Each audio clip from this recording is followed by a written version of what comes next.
नए साल की पहली कैबिनेट बैठक में प्रधानमंत्री मोदी और मोदी सरकार ने फर्टिलाइजर कंपनियों को तोहफा दे दिया है। कैबिनेट ने फर्टिलाइजर कंपनियों के स्पेशल पैकेज को मंजूरी दे दी है। क्या मंजूरी है, क्या फायदा होगा, ज्यादा जानकारी के लिए जुड़ रहे हैं हमारे साथ हमारे सहयोगी लक्ष्मण रॉय। लेकिन उससे पहले अश्विनी वैष्णव साहब ने क्या कहा वो आपको सुनवा देते हैं। डीएपी फर्टिलाइजर्स के लिए एक्स्ट्रा सब्सिडी का package, one time special package माननीय प्रधानमंत्री जी ने दिया है। किसानों को डीएपी 50 किलो का बैग 1350 रुपए में मिलेगा। आज दुनिया में जितना भी जियो पॉलिटिकल टेंशंस के कारण, डिसरप्शंस के कारण, वॉर सिचुएशंस के कारण जो भी एक्स्ट्रा बर्डन है, वो एक्स्ट्रा बर्डन प्रधानमंत्री श्री नरेंद्र मोदी जी की सरकार बेयर करेगी। तो देश के सूचना और प्रसारण मंत्री भी हैं अश्विनी वैष्णव, जो ये बता रहे थे कि क्या तोहफा आया है किसानों के लिए। लेकिन इसमें एक और मज़ेदार बात यह है कि यहाँ पर आवास की खबर पे मोहर भी लगी है और लक्ष्मण रॉय हमारे साथ है जिन्होंने खबर हमें दे दी थी, सीएनबीसी आवास के इकोनॉमिक पॉलिसी एडिटर। तो लक्ष्मण जी, हैप्पी न्यू ईयर। और पहले दिन ही आपकी खबर पे लग रही है मोहर, कैबिनेट के बड़े फैसले में वो खबरें शामिल जो आपने पहले ही बता दी थी।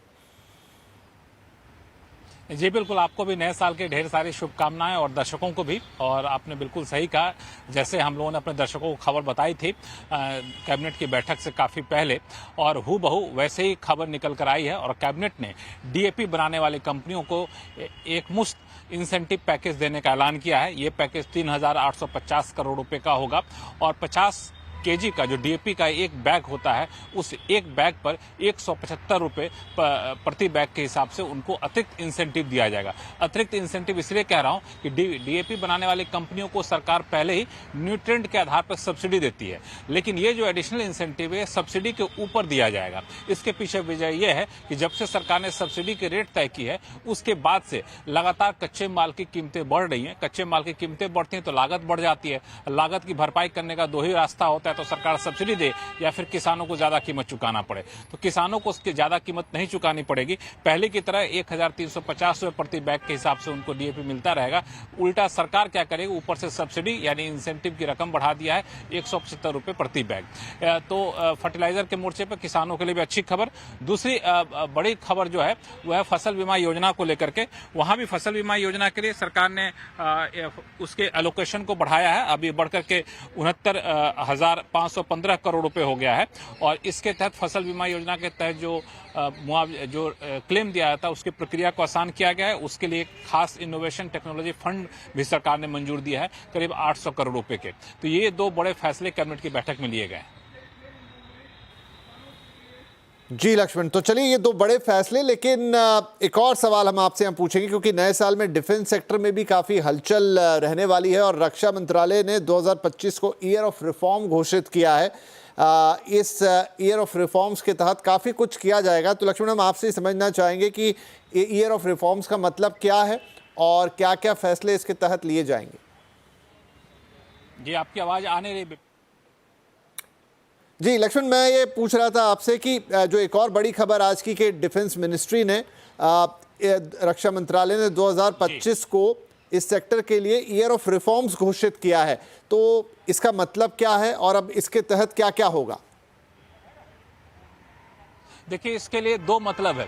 एक उन लोगों के लिए जो डिफेंस सेक्टर के लिए निवेश के मौके ढूंढ रहे हैं डिफेंस कंपनियों में, और दूसरा जो राष्ट्र रक्षा को लेकर काफी ज्यादा संवेदनशील होते हैं। दोनों के लिए खबर काफी महत्वपूर्ण है। इसमें सरकार डिफेंस मिनिस्ट्री ने कहा है कि हम 2025 को year of the reform of the year घोषित करेंगे। इसके तहत 4-5 मुद्दों पर खास फोकस किया जाएगा।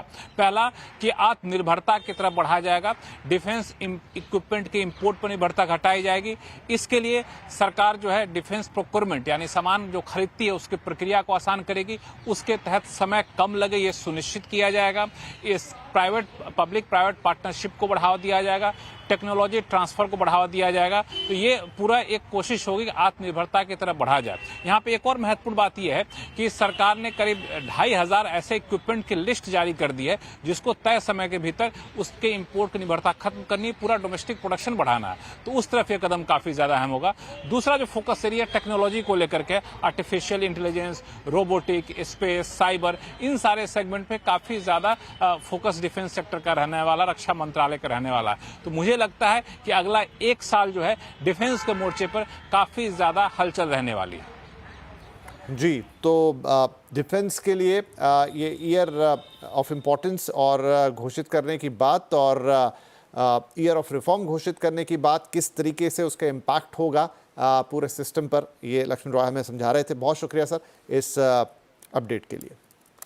चलिए आगे बढ़ते हैं और अब बात कर लेंगे हम यहाँ पर बाजार की। आज 2025 के पहले दिन बाजार में हमने देखा कि जोश काफ़ी हाई रहा और सेंसेक्स निफ्टी एक बढ़त बनाने में कामयाब रहे। सेंसेक्स 368 पॉइंट चढ़ा तो निफ्टी 98 पॉइंट की तेज़ी दिखाने में कामयाब रहा। मिड कैप हो, स्मॉल कैप हो, इंडेक्स बढ़त के साथ बंद हुए हैं। डिटेल्स के साथ है कंचन नौटियाल। तो कंचन, शुरुआत तो अच्छे पॉजिटिव नोट पर हुई है बाजार की 2025 के लिए, तो इस तेज़ी में कौन से स्टॉक्स आज चमके हैं और कहाँ थोड़ी निराशा लगी हाथ? तो साल 2025 का पहला कारोबारी दिन डेफिनेटली अपने पॉजिटिव नोट पे आज जाके बंद हुआ है। आइए देखते हैं कि स्टॉक स्पेसिफिक एक्शन किस तरीके का हमें देखने को मिला। निफ्टी गेनर की बात करी जाए तो सबसे पहला नंबर आता है मारुति सुजुकी का, जहां पे हमें करीबन 3% की बढ़त देखने को मिली है। Mahindra and Mahindra 3.25%, Larsen and Toubro 2% और बजाज फाइनेंस भी करीबन 2% की बढ़त के साथ बंद हुआ है। लेकिन लूजिंग पॉकेट में सबसे पहला नाम है हिंडाल्को का, जहां पे 2.25% की हमें गिरावट देखने को मिली है। डॉक्टर रेड्डी लैब में 1%, अडानी पोर्ट्स 1% और ओएनजीसी भी 1% की गिरावट के साथ बंद हुआ है। मिड कैप की तरफ नजर डाली जाए तो गेनिंग साइड में एसजेवीएन 6.5% की बढ़त। इनफैक्ट ये आज खबरों में भी बनना हुआ स्टॉक था, जिसके चलते ये हमें अपमूव देखने को मिला है। सुजलॉन एनर्जी 5%, आईआरबी इंफ्रा 4% और मुथूट फाइनेंस में करीबन 4% का इजाफा आया है। लूजिंग स्ट्रीक में NLC India 4%, Paytm 3%, Phoenix mills में 3% और इंडियन बैंक में भी करीबन 2.5% का डाउनसाइड देखा गया है। शुक्रिया कंचन। 2025 की शुरुआत हो चुकी है और बाजार में क्या रणनीति आपको बनानी चाहिए, इसे लेकर निवेशकों में थोड़ी दुविधा है। लोगों के मन में सवाल है कि क्या पिछले कुछ सालों जैसे रिटर्न 2025 में भी बनेंगे या फिर 2025 एक मायूस करने वाला साल हो सकता है। आपकी मुश्किलों का हल करने के लिए हमारे साथ हैं सीएनबीसी आवाज़ के मैनेजिंग एडिटर अनुज सिंघल। हम उनसे समझते हैं कि क्या रणनीति आपको अपनानी चाहिए 2025 में, जहाँ तक बात है मार्केट्स की। तो अनुज सर, सबसे पहला सवाल जो हर निवेशक को सबसे ज़्यादा ध्यान से सुनना चाहिए या सुनना चाहेगा कि 2025 में क्या वो चीज़ें हैं, क्या वो गलतियां हो सकती हैं जिससे वो बच जाएं? आई थिंक सबसे इम्पॉर्टेंट जो 2024 के लास्ट क्वार्टर ने एक सीख दी होगी वो ये है कि अपने लॉसेस को जल्दी कट करें, बहुत जल्दी कट करें। शेयर बाज़ार में नुकसान होगा और इसके लिए स्टॉप लॉस लगाना बहुत ज़रूरी है। और स्टॉक मार्केट में अगर कोई भी ट्रेड लें तो उसको अपने ईगो पे ना लें कि अगर मैंने ट्रेड ली है तो मैं प्रॉफिट में ही निकलूंगा। नहीं, जैसे मैं बार बार कहता हूँ, कोई भी ट्रेड के 4 आउटकम होते हैं, बड़ा प्रॉफिट बड़ा लॉस, छोटा प्रॉफिट छोटा लॉस। बड़ा लॉस उसको हटा दीजिए, लॉस तो होगा, इसमें कोई डाउट नहीं है। दूसरा, इसका कंप्लीट रिवर्स, अपने प्रॉफिट को बहुत जल्दी बुक करना। और ये इन्वेस्टर्स के लिए ज़्यादा एप्लीकेबल है, ट्रेडर्स के लिए नहीं। अगर आप किसी भी बड़े इन्वेस्टर को देखेंगे, चाहे वो राकेश झुनझुनवाला हो या कोई भी और नाम उठा के देख लीजिए, असली वेल्थ 2 या 3 स्टॉक्स में बनेगी आपकी। और ये आपको विद हाइंडसाइट पता चलेगा। जब आप लेंगे तो आप ये मान के नहीं लेंगे कि ये मुझे वेल्थ क्रिएट करके देगा। आप स्टॉक लेंगे, वो 20% चलेगा, 40% चलेगा, दुगना होगा, तिगुना होगा, 10 गुना होगा, उसमें बने रहें आप। इसलिए ना बेचें सिर्फ क्योंकि आप मुनाफे में हैं। अगर आपका एक थीसिस पूरा हो रहा है तभी उसको बेचें। तीसरा, और ये ट्रेडर्स के लिए बहुत एप्लीकेबल है, मार्केट में हर स्विंग को पकड़ने की गलती ना करें। इस मार्केट में 3-4 अच्छी स्विंग्स होती हैं, जैसे इलेक्शन के बाद एक स्विंग मिली थी। अगर आपने ऐसी 1 या 2 स्विंग भी पकड़ ली इस मार्केट में तो बस वही काफ़ी है। और हर स्विंग कोई ट्रेडर नहीं पकड़ पाएगा, अच्छे से अच्छा ट्रेडर हर स्विंग नहीं पकड़ पाएगा। ये डे ट्रेडिंग के लिए भी एप्लीकेबल है, ये पोजिशनल ट्रेडिंग के लिए भी एप्लीकेबल है, स्विंग ट्रेडिंग के लिए भी एप्लीकेबल है। चौथी इंपॉर्टेंट चीज़, न्यूज़ चैनल्स देखकर, टेलीग्राम देखकर, व्हाट्सएप देखकर ब्लाइंडली कोई भी स्टॉक ना लें, अपनी रिसर्च खुद करें। एक चीज़ का ध्यान रखिए, आप घाटा आपका है। आप किसी के भी कहने पे स्टॉक ले लेंगे, वो सॉरी बोल देगा, लेकिन घाटा आपका है। इस चीज़ का आपको ध्यान रखना है। और फाइनली एक और चीज़, एक परमा बुल या बेयर ना बने इस मार्केट में, जो हमने पिछले 3-6 महीने में देखा भी है। दोनों तरफ की ट्रेड लेने के लिए इस मार्केट में आप बेसिकली तैयार रहें। चलिए, तो ये बड़े इंपॉर्टेंट टिप्स कि आपको किन चीज़ों से बचना है, क्या गलतियां हैं जो आप अवॉइड कर सकते हैं। इसके अलावा अनुज, 2025 का अगर हम पूछें कि आउटलुक क्या हो सकता है, निवेशकों को कहां फोकस करना चाहिए? मुझे लग रहा है कि काफ़ी चैलेंजिंग साल रहेगा, लेकिन काफ़ी मुझे लग रहा है प्रॉफिटेबल साल भी रहेगा। एक्चुअली 2024 में ना ख़राब नहीं था।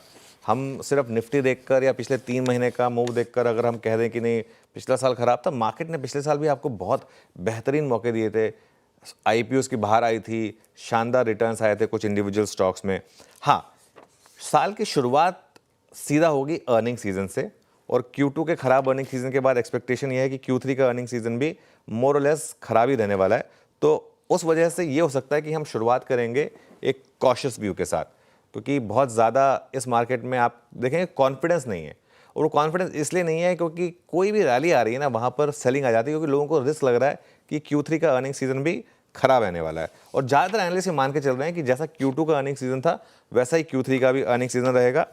और CY25 की पहली तिमाही जो है, उसका सबसे इंपॉर्टेंट ट्रिगर, अर्निंग सीजन तो है ही, लेकिन उसका सबसे इंपॉर्टेंट ट्रिगर मैं अभी भी मान रहा हूँ बजट है। अगर इस मार्केट को कोई एक चीज़ यहाँ से चेंज कर सकती है तो बजट है। अगर बजट में कुछ बिग बैंग अनाउंसमेंट आ जाए ना, फॉर एग्जांपल कुछ आप कह रहे हैं थोड़ा सा कि हम बहुत ज़्यादा खर्चा करने वाले हैं, थोड़ा एक बार के लिए हम फिस्कल डेफिसिट पर थोड़ा सा कॉम्प्रोमाइज़ करने को तैयार हैं, या फिर आप कह दें कि हम पीक इनकम टैक्स को कम कर रहे हैं, या जो सबसे लोअर तबका है उसका इनकम टैक्स आधा कर रहे हैं, ऐसा कुछ कर रहे हैं।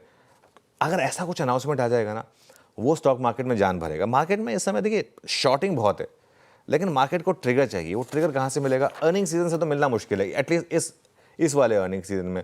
तो फिर आपकी उम्मीदें बजट से होंगी। और जितने भी एक्सपर्ट से मैंने बात की है, उस दिन रामदेव सर भी हमारे ऑफिस में आए थे, हमारे स्टूडियो में, उन्होंने सबने यही कहा था कि अर्निंग्स के ग्रीन शूट्स आपको दिखाई देंगे Q4 में, और असली रिकवरी शुरू होगी FY26 के Q1 और Q2 में।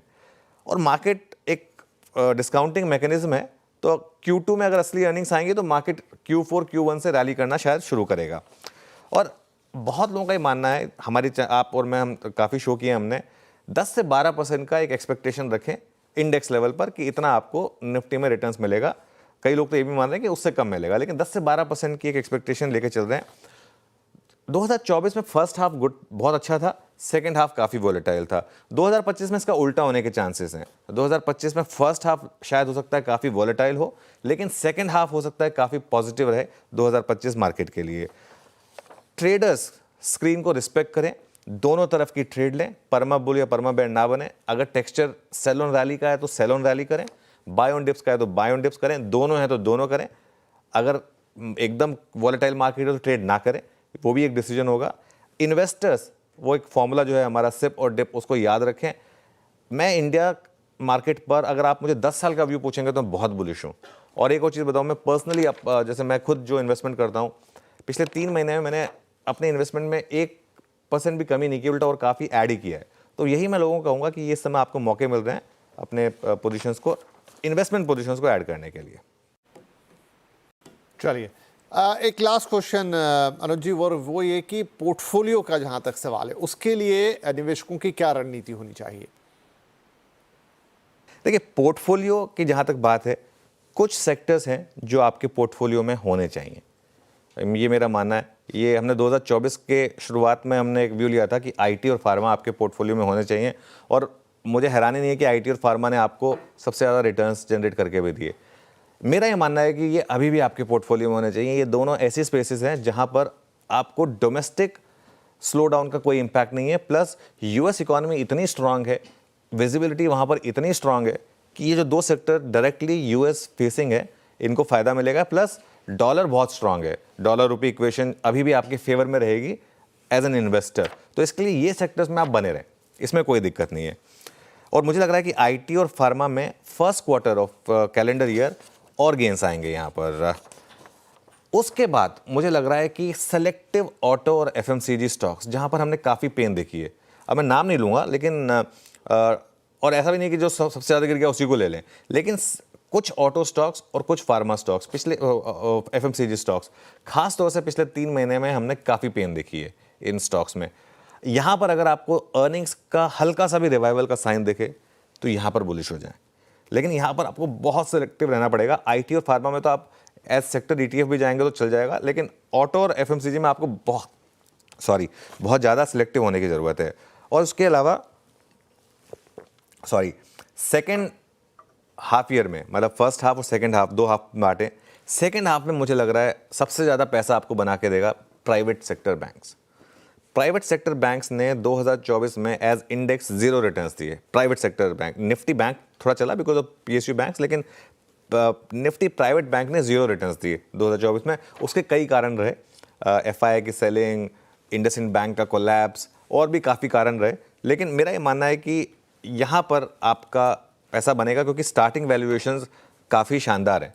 कुछ प्राइवेट बैंक्स इस समय 1 to 2 times price to book available है, जो एक समय PSU बैंक्स हुआ करते थे। तो उस हिसाब से, और 2025 के सेकेंड हाफ में मुझे लग रहा है FIS भी वापस आएंगे, तो वो भी सबसे पहले बैंकों को ही टारगेट करेंगे, प्राइवेट बैंकों को। अगर आप डार्क हॉर्स सेक्टर की बात कर रहे हैं ना इस साल, वो मेरा होगा स्पेशलिटी केमिकल्स। मेरा ये मानना है कि China+1 थीम इस साल फुल प्ले होगी डोनाल्ड ट्रंप के प्रेसिडेंट बनने के बाद। स्टार्टिंग वैल्यूएशंस बहुत चीप हैं यहाँ पर। ज़्यादातर केमिकल स्टॉक्स या तो 52 वीक लो पर हैं या उसके आसपास हैं। अर्निंग्स अभी भी केमिकल्स की ख़राब हैं, लेकिन कमोडिटी कंपनीज़ में आप स्टॉक्स तभी मिलेंगे जब आप ख़राब टाइम पर उनको बाय करेंगे तो। और 1-2 सेक्टर और है जहाँ लोगों ने पिछले साल बहुत पैसा बनाया, वहाँ पर अब मैं बहुत सेलेक्टिव होऊंगा, वो है डिफेंस और रेलवे। मेरा ये मानना है कि डिफेंस और रेलवे स्टॉक्स में अब आपको थोड़ा सा कॉशियस होकर चलने की ज़रूरत है। जी अनुज, बहुत शुक्रिया। तो ये अहम बातें क्या आपको पोर्टफोलियो में रखना चाहिए, कैसी रणनीति निवेश के लिए हो, और क्या गलती करने से आपको 2025 में बचना है, अगर आप ये सारी बातें ध्यान रखते हैं, हम उम्मीद करते हैं 2025 आपके लिए मार्केट में एक शानदार साल साबित हो सकता है। चलिए अब रुक करते हैं कुछ और खबरों का। ऑटो शेयर्स में आज सौदा तेजी रही। निफ्टी ऑटो इंडेक्स में 1% से ज़्यादा का उछाल दिखा। दरअसल दिसंबर में ऑटो बिक्री के आंकड़े अनुमान से बेहतर दिख रहे हैं। ऑटो सेल्स का ट्रेंड बताने के लिए हमारे साथ ही यतिन मोता। तो यतिन, कल आपने ऑटो नंबर्स का एक एक्सपेक्टेशन दिया था, अब नंबर्स, एक्चुअल नंबर्स हमारे पास आ रहे हैं, किस तरह का ट्रेंड दिख रहा है? ऑटो आज शेयर्स टॉप गियर में है। आज का टॉप सेक्टोरल गेनर बना हुआ है ऑटो। और कहीं ना कहीं जो नंबर्स दिसंबर के थे वो थोड़े एक्सपेक्टेड थे, सॉफ्ट रहेंगे, लेकिन नंबर्स अभी तक जो आए हैं वो ठीक ठाक आए हैं।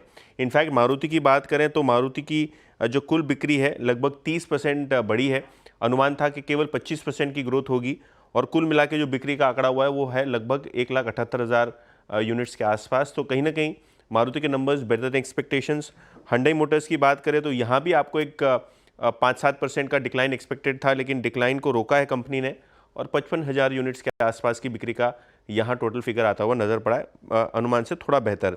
M&M एक पॉजिटिव सरप्राइज। देखिए पूरा नंबर जो है वहाँ कमर्शियल व्हीकल्स, यानी वो जो छोटी कमर्शियल व्हीकल्स होती हैं, उसका एक ड्रैग है। लेकिन अगर हम यूवी सेल्स की बात करें तो क्लियरली यहाँ एक अच्छा मोमेंटम दिखाई पड़ रहा है। इनफैक्ट यूवी सेल्स 18% ग्रोथ हुई है, और ओवरऑल सेल्स लगभग 16% से बढ़ी है M&M के लिए। और ट्रैक्टर सेगमेंट में भी आपने 10% से ज़्यादा का जंप देखा है, तो वहाँ भी ओवरऑल जो नंबर्स हैं वो ठीक ठाक आपको देखने को मिल रहे हैं। एस्कॉर्ट्स हालांकि मार्केट शेयर लूज़ कर रहा है, यहाँ सेल्स 11% साल दर साल गिरी हैं। आयशर मोटर्स के रॉयल एनफील्ड नंबर्स नहीं आए, लेकिन जो कमर्शियल व्हीकल नंबर्स आए हैं यहाँ लगभग 4% की बढ़ोतरी है, और बजाज ऑटो के नंबर्स बिल्कुल फ्लैट हैं अनुमान के हिसाब से, तो वहाँ कोई पॉजिटिव सरप्राइज देखने को नहीं मिला है। जी यतिन, बहुत शुक्रिया। तो